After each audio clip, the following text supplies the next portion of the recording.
Welcome to the Tristan Law Show. If it's your first time here, welcome. And if you've been here before, welcome back.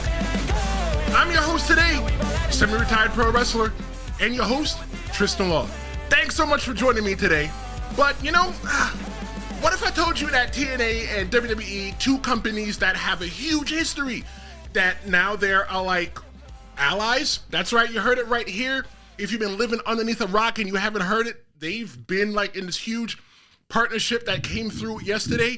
Like before, they've had like an agreement that they had before. It was more like a gentleman's agreement where two people would just shake hands and just agree to things. But now it's official. We're going to be able to see, due to this multi-year partnership, we're going to see NXT and TNA talent together on weekly shows, select pay-per-views, and WWE premium live events. But here is the big question, because I'm thinking, storyline in advance. Are they truly partners? Or is it setting the stage for wrestling's next greatest rivalry? Oh my God, there's just so much for us to think about today. But in this episode, we're going to break down what this deal means for both companies. We're going to look at some dream matches and how TNA might finally reclaim its throne and its place to wrestling as the number 2 company. So make sure you stick around because we're asking some bold questions today. What happened if WWE loses? So looking at the partnership between TNA and WWE right now, the press release came out yesterday. And it's groundbreaking. It's multi-year. It's something that we know that the WWE doesn't normally do. They don't normally play outside of their sandbox. But since Vince McMahon's kind of like gone away, we don't really get to hear. I know, yeah, we're clapping because Vince McMahon's gone away. But because Vince McMahon has gone away, we're now looking at pro wrestling in a much different place. Because now it's like Triple H has said, we are open for business. What does that mean? And now we finally understand what that means. If it's your first time here, this podcast is interactive, whether you're watching it live or on demand. So be sure to put a message in the chat and we can interact and talk about it for a little bit. But some of the highlights that I have from the little deal that TNA and WWE got going on. NXT superstars and TNA Impact wrestlers will all show up on the same pay-per-views. They'll show up on Impact, on Access TV or the TNA Plus app. That's another thing for another day.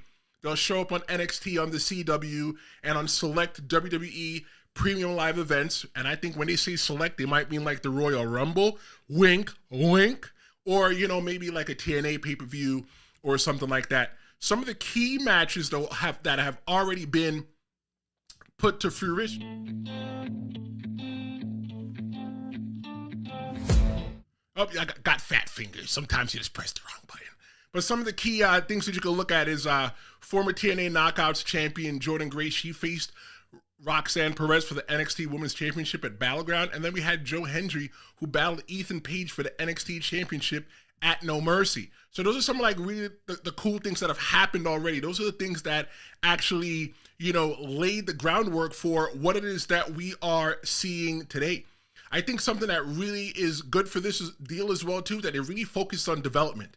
The WWE could view this as an opportunity for NXT stars to gain experience with TNA's seasoned roster.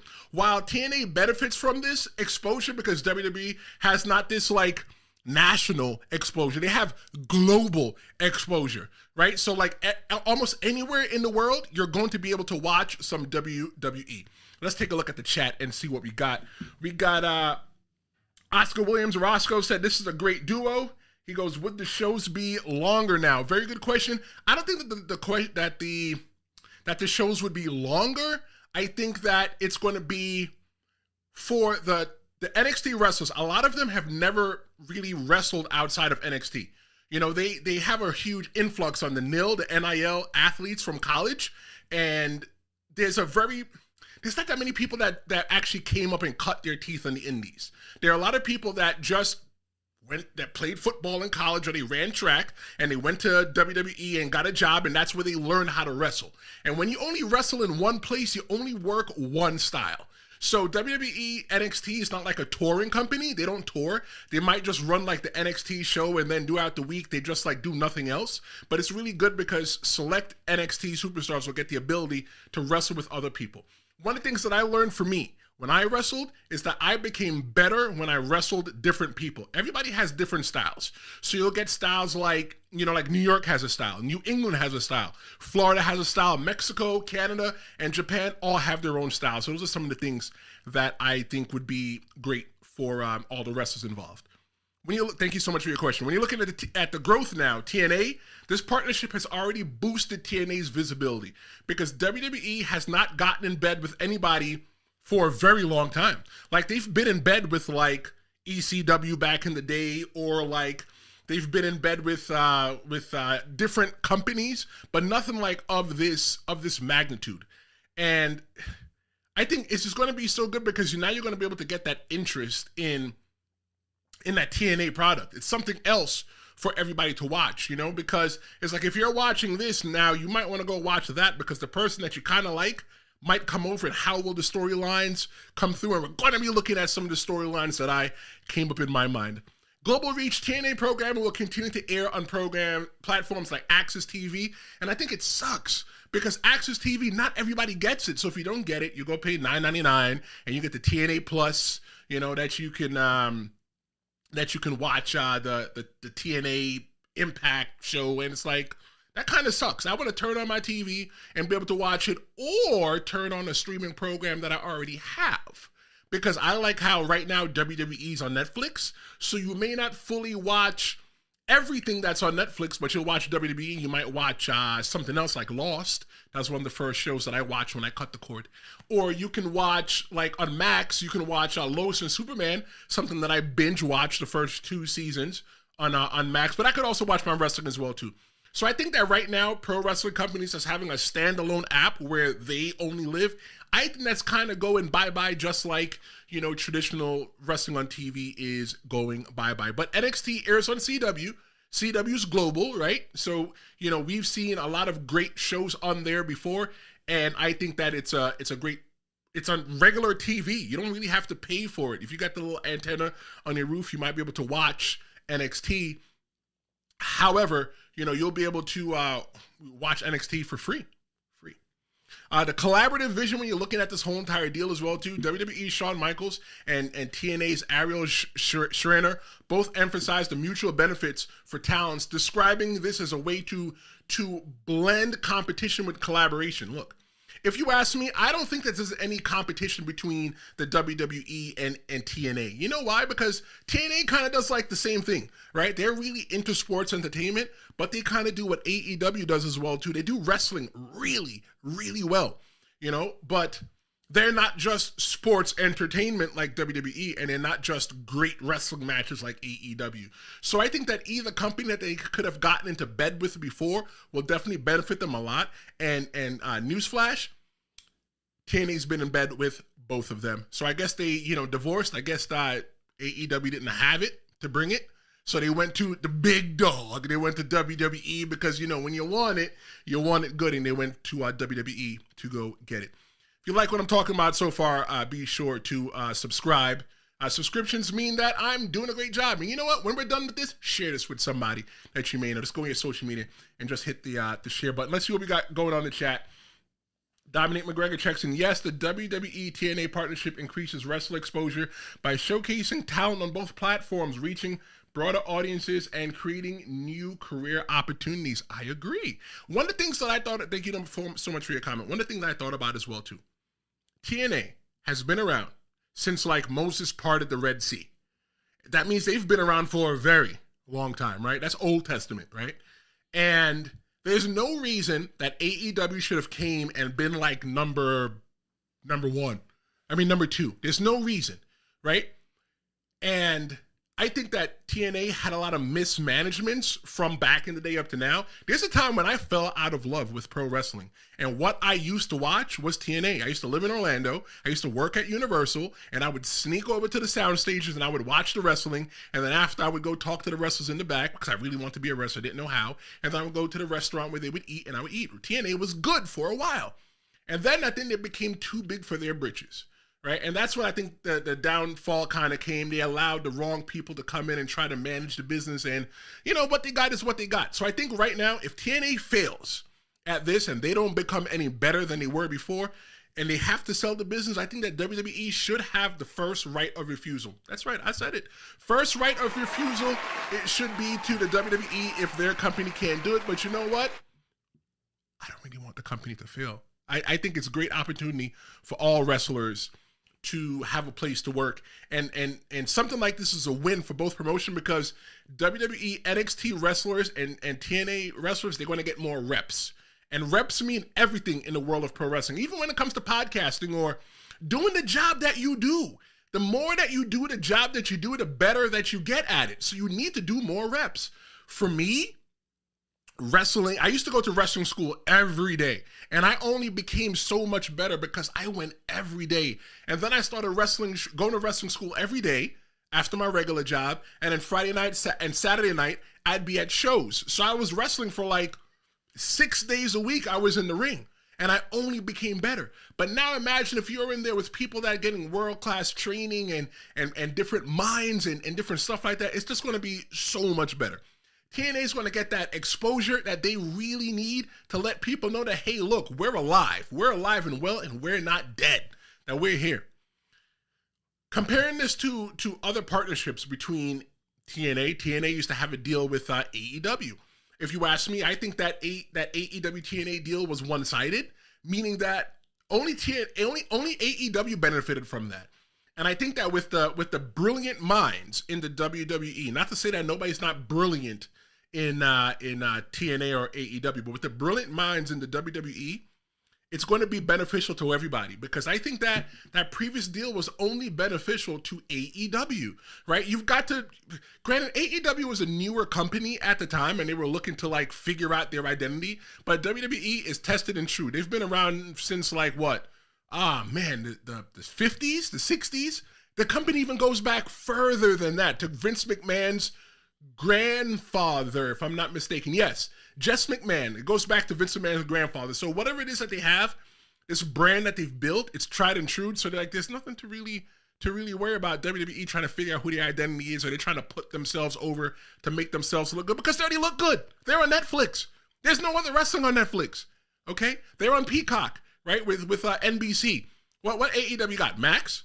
AEW has just downsized their arenas, because they're not filling big arenas, and I think that's great, and that's another topic for another time.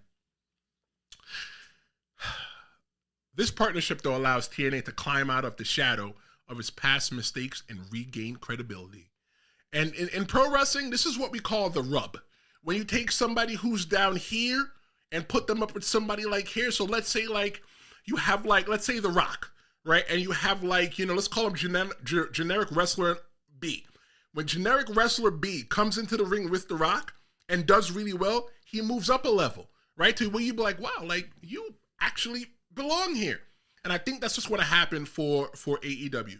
It's important though that the fresh exposure for NXT and TNA, it's very critical for the growth of TNA. I just heard today that TNA is going to finally start doing live shows. And I think that when you do live television shows versus pre-recorded television shows, it's more of a must-watch TV, right? Because you're watching with everybody in real time. When you're watching a show that's already been recorded, and it's like people actually attended it before and they can like spill the beans, it kind of makes the show like, I really don't have to watch it because everybody's already watched it already. It makes TNA must-watch TV. And my plan is, if I was in charge of TNA, I would do one live episode, because they usually do 2 days. TNA normally does their tapings like over 2 days. So let's say they did one day where they did the actual show. And then maybe the next day they would come in and record like the next week. And then the next week they would come in to do another show. They would do that one live, right? 3 weeks later. And then the fourth week would be a recorded show that'd be recorded like that. So typically in a 4-week month, they'd only have to do live twice a month, but they're using the same venue twice, and it just works. I think that works so much better for them. Wrestling experienced talent for like the TNA talent. The NXT wrestlers are only going to become better, because I don't think that they're wrestling the Raw and SmackDown wrestlers every single day.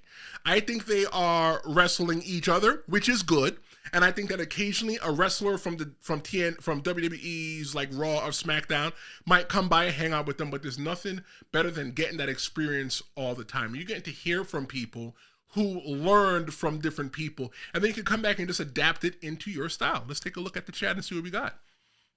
Let's see. Dominique McGregor's checking in again, trying to be the star today. He said, do you think fans see joint pay-per-view events or cross-branded championship? Dominique, you're kind of jumping the gun here. We are going to look into that and more because I have a speculation onto what I think could happen with this whole entire brand, team-up partnership. And we'll definitely go into that. But if you guys like what I'm saying so far, be sure to hit the subscribe button. I love the subscribe. It means a lot. And be sure to like this. If you like it right now, go ahead and press the like button. And because you press the like button, you're going to go ahead and you're going to get a hand clap for hitting the like button. Really appreciate you hanging out with me today. I am live every Tuesday and Friday at noon right here on YouTube. So be sure to be here or be square. So let's talk about these storylines, these dream storylines. Whew. With so much that's happening right now, I want it to be so much more than just the occasional wrestler from TNA going over to WWE NXT or the NXT wrestler going over to TNA. I want there to be some kind of like betrayal storyline. Listen to this.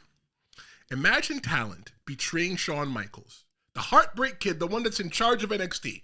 Because every time on NXT, you see him shaking hands with them and palling around with them and stuff like that. And imagine if one of them just says, you know what? We want to be the top brand. So what we are going to do is that we're going to try to take over NXT. Now, HBK could stay involved as a mentor. He could stay involved as the corner man. And he doesn't have to really step back into the ring. He could be like, I guess he could be like the Woodrow Wilson for the United States during World War II. Right? That's something that I think that Shawn Michaels could do, so that he doesn't have to get back in the ring but could still wave that NXT flag. I think it would be great if there was a defector, if somebody in NXT was like a mole, and what they did was they would relay information back to AEW and eventually help TNA to win. Because imagine this. There was a invasion storyline back in the day, maybe like 2001-ish.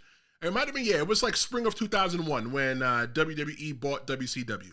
And there was an invasion storyline, and guess who won? WWE, right? It's just so predictable. I think pro wrestling is so much more fun when it's not predictable, right? Because you're looking about, oh, wow, they're doing this on WWE. WWE is not just going to lose, right? Imagine if this whole entire rivalry went down. And what would happen is that TNA would take over, and it's like WWE would just have to fight back from up underneath to go back and take back their company. That would be so amazing. They would have to call in all the big guns just to make it work, and it'd be like a huge pay-per-view that I even nickname Cross the Line, right? Because they crossed the line when we let them, when we WWE let this pissant company into our arena to work together, and what they did was they stabbed us in the back. All we wanted to do was let them know that there's enough space at the table that they can eat too. But no, they wanted more than one chair at the table. So because now they wanted more than one chair at the table, we're going to remove them from the table altogether. I think at the end of something like this is going to make TNA so much more fun to watch. And if somebody takes my idea, go ahead, you can have it. You know, some of the potential dream matches we can have is like Josh Alexander from TNA versus NXT's Trick Williams. That's right. You're going to be hearing people in TNA saying, whoop that Trick. You know, that's something that we can get. We can get Masha Slamovich. She is the current TNA Women's Champion against the current NXT Women's Champion, Julia. She's out there doing her thing. You also have the TNA Tag Team Champions, the Hardys. Yep, Jeff and Matt. And they can take on the NXT Tag Team Champions, Nate Frazier and Axiom. Just some of the ideas that we can have in this huge, like, cross-the-line pay-per-view for people to just, like, you know, to get these dream matches built. You know, like, AEW did this already with their Forbidden Doors whole deal. And it's like, it was a thing that was like, you want to put together dream matches from, like, Japan and anywhere. AEW pretty much made it say that there was no company off the table that they would work with. But the issue is that they do the pay-per-view every year. So it doesn't feel like special. You see people from New Japan, they wrestle in AEW from time to time. None of that feels special, right? That's why Christmas is only once per year. If Christmas was every day, who would care about Christmas, right? People would have a lot more money in their bank accounts because they wouldn't have to go and spend Christmas money every day. I don't want Christmas every day. And I don't want something like this to happen every single day. I want that when I get it every once in a while, that it works. And we're just all happy. Let's see. They definitely could, in that cross the line, or lines cross pay-per-view that I have, or PLE, you know, it could, I would suggest that they have a mix of storytelling and high-stake matches to ensure that the event feels significant. You know what? Maybe even have to bring in a John Cena or somebody like that. There can definitely be a faction war between TNA and NXT's top stars. Maybe put them in like a War Games type deal. You know, the women's division in in TNA and NXT are really strong. So definitely put the best of the best together with the champions clashing. You know, like I said, the shocking betrayal to close the event, because it's like, yo, when you don't send everybody home happy and you do this event like on a Saturday or on a Sunday, everybody's talking about it on Monday, and it's like, what happens next? And it makes you have to watch. You have to watch both shows. Imagine if TNA, now the company that mold their way in, the number 3 company here in America, if they mold their way in, and it's like they can go on their television and say, we beat the WWE. It's like, wow, that's like crazy for a wrestling fan, right? This would be a long-term investment, though, for the pro wrestling, because it would give the fans the ability to fantasy book, to figure out what is next. But back to Dominique's question when she was asking about, will there be a specific championship that goes back and forth? I don't think that's something that is acceptable. I think it kind of crosses the line a little bit too much. You should keep everything special. Because imagine the NXT wrestler, the WWE wrestler walking around with the AEW championship, with the TNA championship, or imagine the TNA wrestler walking around with the WWE NXT championship.